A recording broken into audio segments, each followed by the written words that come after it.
Hello and welcome to the profession 365 guys. आज हम एक ऐसे मुद्दे पर बात करेंगे जो सिर्फ अमेरिका के पॉलिटिक्स तक सीमित नहीं है, बल्कि इसका जो असर है ना, ये सीधा सीधा इंडिया तक आता है। जी हाँ, इंडिया तक आता है। एक व्हाइट हाउस के आदमी ने अंदर की बात लीक करी है और वो कह रहा है कि जो कुछ भी ट्रम्प बोलता है ना, ये सब ड्रामा है। जी हाँ, ड्रामा है। यानी टैरिफ की डेडलाइन हो, चाइना से फाइट हो, ट्रेड डील की धमकियां हो, सब कुछ एक पब्लिक शो है, सब कुछ एक स्टंट है। मतलब ट्रम्प ये सब क्यों कर रहे हैं, ट्रम्प का मकसद क्या है? तो वो कहता है स्टॉक मार्केट को हिलाना। जी हाँ, स्टॉक मार्केट को हिलाना। समझ रहे हो ना?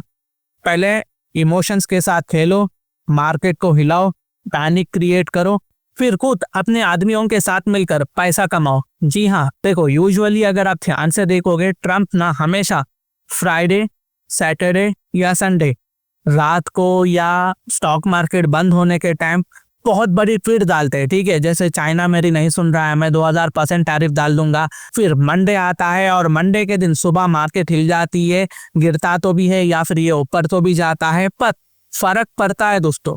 ट्रम्प का इम्पैक्ट पड़ता है। ट्रम्प को पहले से ही सब कुछ पता होता है। और दोस्तों याद रखो, ट्रम्प जब ऐसे बड़े बड़े खेल खेलते हैं ना, तो ट्रम्प ऐसे ही नहीं खेलता, इसके पीछे अंदर के आदमियां बहुत ज्यादा शामिल होते हैं, तब जाकर सबको इक्वल प्रॉफिट मिलता है ये गेम में। मैं आपको एक एग्जांपल देता हूँ। जब यूएसए ने ईरान के न्यूक्लियर साइट्स पर अटैक किया था B-2 बॉम्बर से, तब उस वक्त यूएस में दिन था 21 जून 2025, सैटरडे का वक्त था, शाम के 6:40 हो रहे थे। ठीक है, ये टाइम याद रखना। मैं एक छोटे से एग्जांपल से आपको समझाता हूँ। यहाँ पर आप देख सकते हैं यूएसए का डो जोन्स है, यूएसए की स्टॉक मार्केट का है।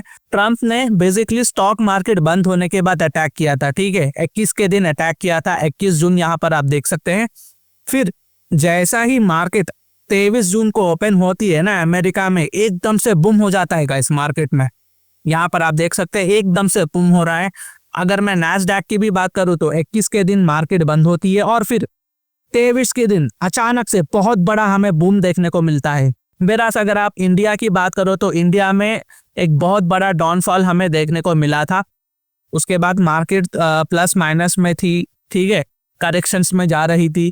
तो इसका जो इम्पैक्ट है ना, ट्रम्प को पता था अगर मैं ईरान की बॉम्बिंग करूंगा तो यूएसए में स्टॉक मार्केट बढ़ेगा, क्योंकि ऑब्वियसली अमेरिका हमेशा से ईरान के न्यूक्लियर प्रोग्राम के खिलाफ था। अगर अमेरिका इस पर अटैक करता है तो यूएसए की मार्केट में बहुत बड़ा बूम होगा। तो इसलिए ही गाइस ट्रम्प ने यहाँ पर सैटरडे का शाम का वक्त चुना था, ताकि ये जाकर इन पर अटैक करे और मंडे को मार्केट एकदम से बूम करे। और बीच में सिक्योरिटी पर्पस के लिए ट्रम्प ने संडे का टाइम दिया था, पता कर सके कि मार्केट में क्या क्या मतलब डिसीजन लेने वाले हैं। तो आपको अब छोटा सा आइडिया तो मिल गया होगा कि ट्रम्प यहाँ पर बहुत बड़ा खेल खेल रहे। ठीक है, तो दोस्तों ईरान एक बहुत बड़ा एग्जाम्पल है डोनाल्ड ट्रम्प के इंटेंशंस को एक्सपोज करने के लिए। लेकिन ये सब जो हो रहा है ना, व्हाइट हाउस के अंदर के आदमी कह रहे हैं कि ये पूरा गेम है।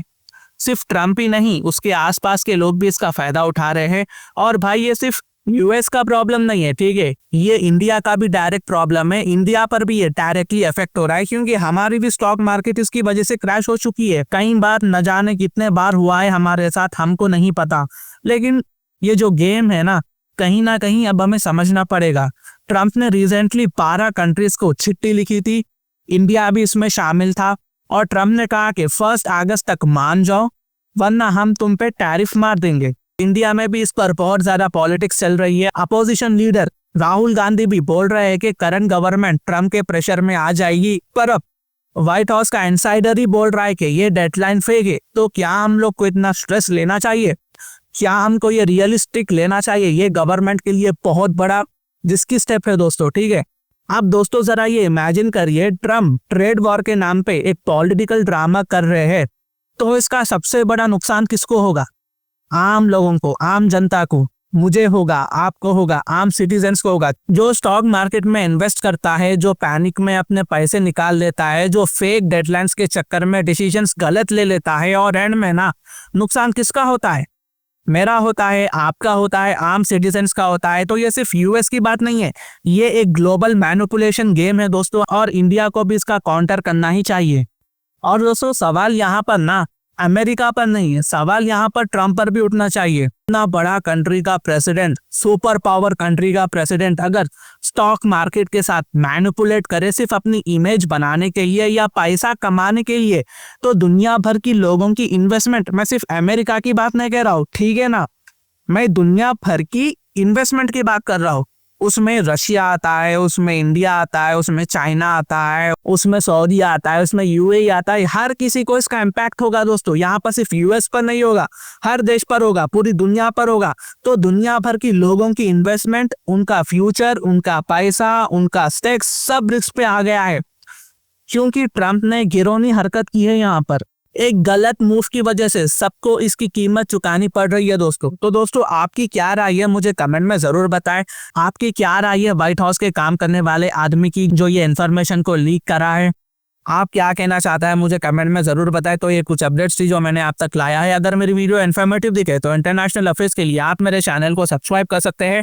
Thank you for watching, thank you for listening and I always say God bless you all.